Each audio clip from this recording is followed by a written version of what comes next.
On stage 8, Dmitry Sotnikov claimed the stage honours and with it the overall lead. Home almost an hour clear of KAMAZ teammate EDUARD NIKOLAEV, Sotnikov boasted a lead of more than 26 minutes over his fellow Russian with 2 stages to complete. The trucks went off 2 by 2 on stage 9, Sotnikov departing along with Ton van Renupken, who had been second on stage 8.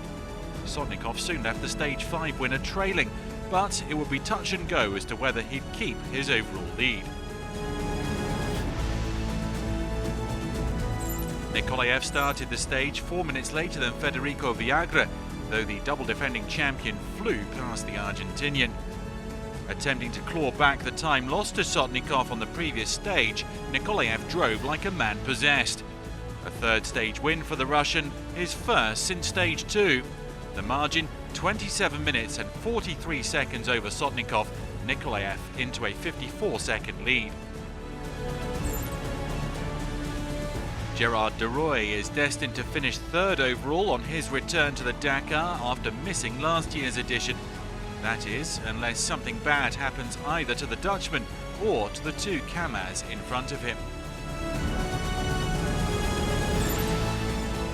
SIARHEI VIAZOVICH is finishing the Dakar in the sort of form that saw him bag a runners-up finish to Nikolaev overall in 2018. A third successive top 3 stage finish for the Belarusian. The MAZ driver second on the day, 14 minutes and 3 seconds adrift of Nikolaev. ROOY overcame suffering a puncture in order to score a solid stage 9 finish.